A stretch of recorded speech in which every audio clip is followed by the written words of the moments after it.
नमस्कार, दिल्ली न्यूज में आपका बहुत बहुत स्वागत है। चलिए देखते हैं आज की 25 फटाफट काम की और महत्वपूर्ण बड़ी खबरों को। पर इससे पहले वीडियो को लाइक करना बिल्कुल ना भूलें। प्रदूषण के खिलाफ अलर्ट, दिल्ली सरकार विंटर एक्शन प्लान को लेकर गोपाल राय ने की बैठक। दिल्ली के पर्यावरण मंत्री गोपाल राय ने प्रदूषण के खिलाफ विंटर एक्शन प्लान तैयार करने को लेकर पर्यावरण विभाग और डीपीसीसी के अधिकारी के साथ उच्च स्तरीय बैठक की। पर्यावरण मंत्री गोपाल राय ने बताया कि दिल्ली सरकार ने प्रदूषण के खिलाफ आगामी दिनों के लिए विंटर एक्शन प्लान की तैयारी शुरू कर दी है।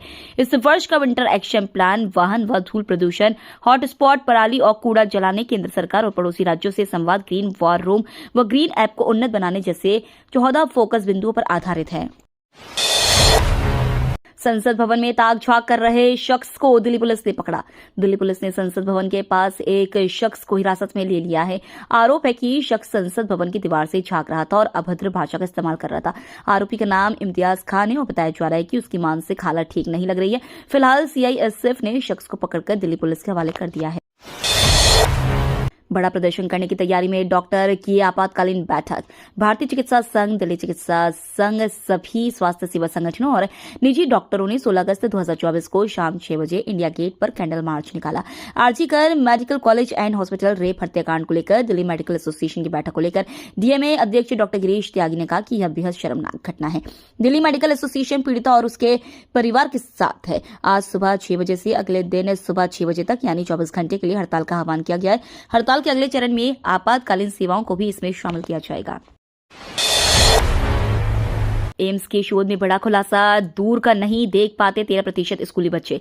दिल्ली के स्कूलों में पढ़ने वाले 13% बच्चे दूर का नहीं देख पाते। इसके कारण बच्चों की पढ़ाई प्रभावित हो रही है। एम्स ने हाल ही में दिल्ली के 5 स्कूलों में पढ़ने वाले 3540 बच्चों पर एक अध्ययन किया। इन बच्चों की स्क्रीनिंग करने के दौरान 419 बच्चों को आगे की जांच के लिए भेजा गया।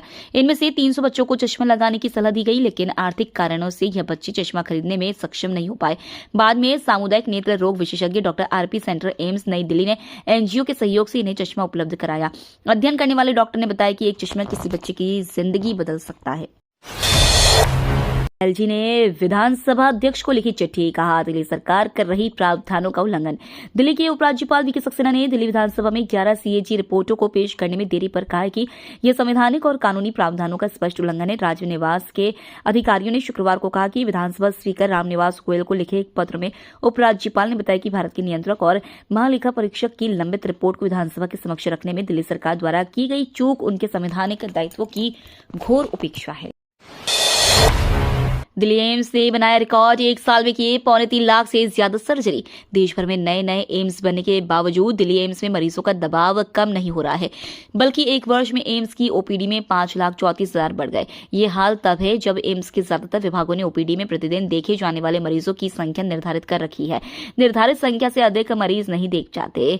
वहीं एक वर्ष में एम्स में 3.25 लाख से अधिक मरीजों की सर्जरी की गई, जो अब तक रिकॉर्ड है। स्वतंत्रता दिवस समारोह के दौरान संस्थान के डॉक्टर व कर्मचारियों को संबोधित करते हुए एम्स के निदेशक डॉक्टर एम श्रीनिवास ने एक वर्ष में संस्थान की उपलब्धियां बताई। दिल्ली के सीएम सिसोदिया ने केजरीवाल को दी जन्मदिन की बधाई। आपके वरिष्ठ नेता मनीष सिसोदिया ने जेल में बंद दिल्ली के सीएम अरविंद केजरीवाल को जन्मदिन की शुभकामनाएं दी हैं। उन्होंने कहा कि पार्टी सुप्रीमो देश में चल रही तानाशाही के खिलाफ सबसे कठिन लड़ाई लड़ रहे हैं। मालूम हो कि शुक्रवार को केजरीवाल 56 साल के हो गए। वहीं एक्स पर एक पोस्ट में आपने कहा कि अरविंद केजरीवाल एक ऐसा विचार है जिसे जितना अधिक दबाया जाता है वह उतना ही मजबूत होता जाता है। मंत्री आतिशी ने केजरीवाल को आधुनिक भारत का क्रांतिकारी बताया और विश्वास जताया कि वो जल्द ही जेल से बाहर आएंगे। महिलाओं पर अत्याचार को लेकर प्रियंका गांधी ने सरकार पर बोला हमला। कांग्रेस महासचिव प्रियंका गांधी वाड्रा ने शुक्रवार को कहा कि पश्चिम बंगाल, बिहार, उत्तराखंड और उत्तर प्रदेश में महिलाओं के साथ हुई क्रूरता की घटनाओं ने पूरे देश को झंझोर दिया है। उन्होंने सरकार पर हमला बोलते हुए कहा कि जब देश में आरोपियों को राजनीतिक संरक्षण दिया जाएगा तो फिर महिला सुरक्षा की उम्मीद किससे जा सकेगी। प्रियंका गांधी ने अपने आधिकारिक एक्स हैंडल पर लिखा, कोलकाता, बिहार, उत्तराखंड और यूपी में महिलाओं के साथ हुई क्रूरता ने पूरे देश को झंझोर कर रख दिया है। इस समय देश भर की महिलाएं दुख और गुस्से में हैं। सिसोदिया बोले, बहुत अच्छा लग रहा है, लोग पूछ रहे हैं आप कैसे हो, हमें आपकी चिंता थी। दिल्ली के पूर्व उप मुख्यमंत्री मनीष सिसोदिया की पदयात्रा शुरू गई है। मनीष सिसोदिया पहले सौरभ भारद्वाज के ऑफिस में गए और फिर कुछ ही देर में पदयात्रा शुरू कर दी। मनीष सिसोदिया ने पत्रकारों से बातचीत के दौरान कहा कि लोगों के बीच आकर बहुत अच्छा लग रहा है, लोग पूछ रहे हैं कि आप कैसे हो, आपकी सेहत कैसी है, हमें आपकी चिंता थी। कहा कि लोग सरकार के कामकाज से बहुत खुश है, जल्दी केजरीवाल भी आ जाएंगे तो सब ठीक हो जाएगा। मैं हर विधानसभा में जाऊंगा, लोगों से मिलूंगा, हमारा चुनाव अभियान तो पूरे 5 साल चलता रहता है।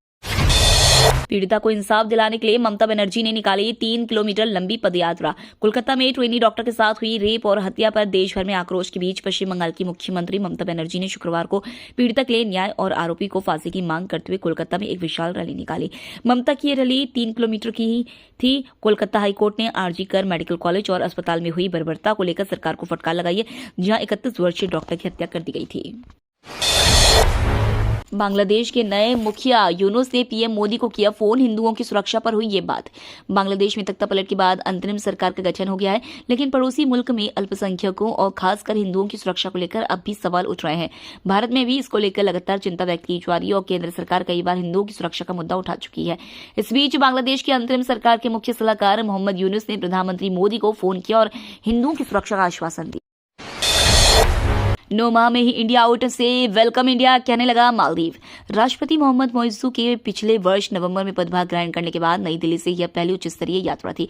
मोइज़ू को चीन समर्थक नेता माना जाता है। उनके पदभार ग्रहण करने के बाद भारत विरोधी मुहिम चलाई गई थी, लेकिन मालदीव के विदेश मंत्रालय ने कहा है कि विदेश मंत्री एस जयशंकर की माले यात्रा द्विपक्षीय संबंधों में एक महत्वपूर्ण मील का पत्थर है। माले का यह बदला हुआ रुख व्यापक पैमाने पर उसके उग्र इंडिया आउट अभियान से ठीक उलट है। यानी जो मालदीव पिछले साल इंडिया आउट का नारा दे रहा था, वह अब इस रुख पर यू टर्न लेते हुए भारत से अपनी मित्रता और मजबूत संबंधों को नई ऊंचाइयों पर ले जाने की इच्छा व्यक्त करने लगा है। डीएमआरसी की चेतना से मिलेगा आपके हर सवाल का जवाब। कमाल का है ये AI chat bot. Delhi metro से जुड़ी किसी भी प्रकार की जानकारी लेने के लिए अब आपको डीएमआरसी की ऑफिशियल वेबसाइट के अलग अलग सेक्शंस को नहीं खंगालना पड़ेगा। आर्टिफिशियल इंटेलिजेंस का इस्तेमाल करते हुए डीएमआरसी ने यात्रियों की सुविधा के लिए एक नए एआई बेस्ड चैट बोट तैयार करवाया, जिसे चेतना नाम दिया गया है। अभी डीएमआरसी की वेबसाइट पर इसके बीटा वर्जन का ट्रायल किया जा रहा है। जल्दी इसे पूरी तरह से लॉन्च किया जाएगा।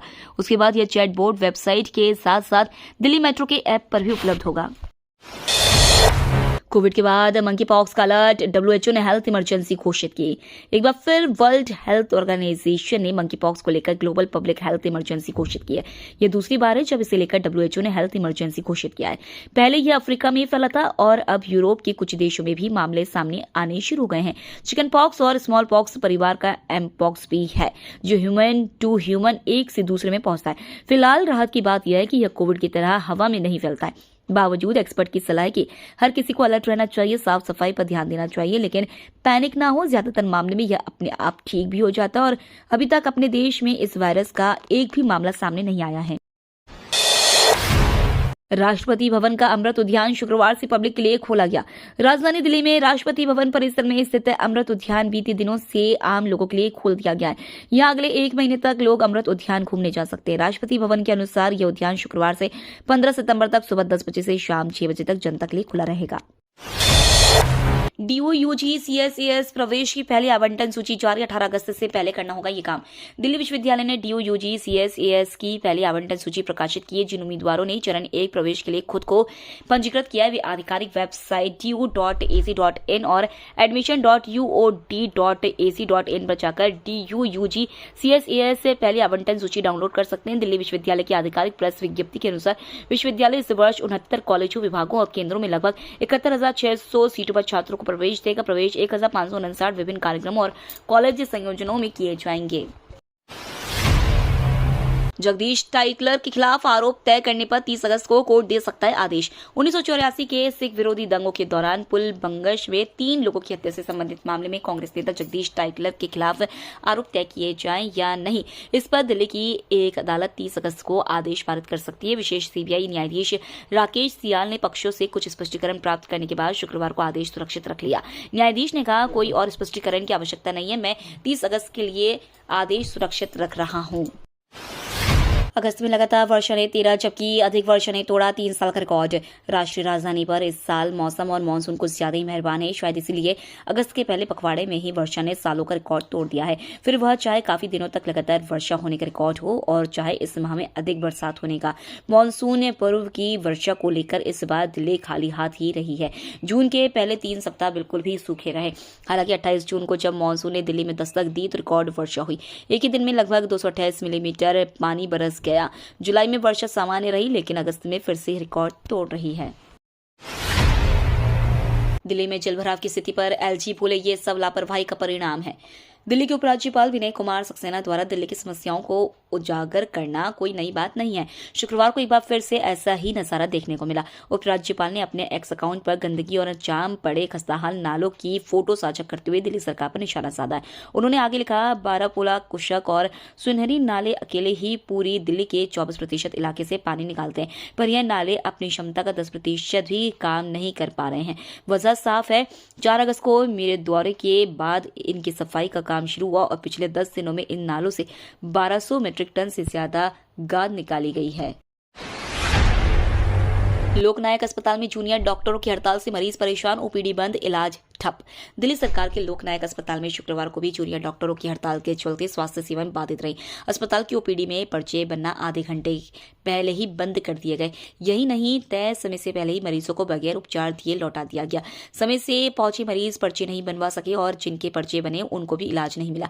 इमरजेंसी सेवाएं रोजाना की तरह सुचारू थी, लेकिन हड़ताल के चलते वहां भी कम मरीज आ रहे हैं। राहुल गांधी की नागरिकता रद्द करने की मांग लेकर दिल्ली हाईकोर्ट पहुंचे सुब्रमण्यम स्वामी। कांग्रेस नेता राहुल गांधी एक बार फिर चर्चा में हैं। पूर्व राज्यसभा सांसद डॉक्टर सुब्रमण्यम स्वामी ने दिल्ली हाईकोर्ट में याचिका दाखिल की और राहुल की भारतीय नागरिकता रद्द करने के लिए गृह मंत्रालय को निर्देश दिए जाने की मांग की है। इस याचिका पर दिल्ली हाईकोर्ट में अगले हफ्ते सुनवाई हो सकती है। याचिका में सुब्रमण्यम स्वामी का कहना है कि उन्होंने राहुल गांधी की नागरिकता को लेकर गृह मंत्रालय को 5 साल पहले शिकायत दी थी। अभी तक गृह मंत्रालय ने यह साफ नहीं किया कि इस मसले पर उसने क्या फैसला लिया है। दिल्ली में प्रदर्शन का आह्वान, पुलिस ने इस क्षेत्र में जारी की निषेधाज्ञा। दिल्ली पुलिस ने कोलकाता बलात्कार हत्या मामले के खिलाफ प्रदर्शन के लिए विभिन्न संगठनों के आह्वान के बीच शुक्रवार को राष्ट्रीय राजधानी के मध्य क्षेत्र में निषेधाज्ञा जारी की। अधिकारियों ने ये जानकारी दी। उन्होंने बताया कि पुलिसकर्मियों की तैनाती बढ़ा दी गई और संसद भवन और मध्य दिल्ली के अन्य हिस्सों में भारतीय नागरिक सुरक्षा संहिता की धारा 163 लागू कर दी गई है। दिल्ली पुलिस के एक अधिकारी ने बताया कि स्वतंत्रता दिवस समारोह के चलते शहर में अलर्ट जारी है। उन्होंने बताया कि विरोध प्रदर्शनों की घोषणा के चलते मध्य दिल्ली में कुछ स्थानों पर मार्ग परिवर्तन किया गया है। चुनाव तारीख ऐलान से पहले अफसरों को किस आधार पर बदला गया? जम्मू कश्मीर विधानसभा चुनाव की घोषणा पर नेशनल कॉन्फ्रेंस के अध्यक्ष फारूक अब्दुल्ला ने कहा, मैं ईसीआई से ये उम्मीद करूंगा कि सभी को लेवल प्लेइंग फील्ड दें। इन लोगों ने जो अधिकारियों को रातों रात बदला है, इसका मतलब इन्हें मालूम था कि घोषणा होगी। मैं चाहता हूं कि ईसीआई इसे भी देखे कि इन अफसरों को किस आधार पर बदला गया है। भारत का अटैक हेलीकॉप्टर उड़ाकर दुनिया को अपनी ताकत दिखा रहा तालिबान ने अपने आर्मी परेड में भारत का MI-24 अटैक हेलीकॉप्टर उड़ाकर पाकिस्तान की चिंता बढ़ा दी है। भारत का हेलीकॉप्टर आसमान में उड़ाकर तालिबान ने दुनिया के सामने अपनी ताकत का प्रदर्शन किया। भारत ने ऐसे 6 हेलीकॉप्टर अफगानिस्तान सरकार को तोहफे में दिए थे।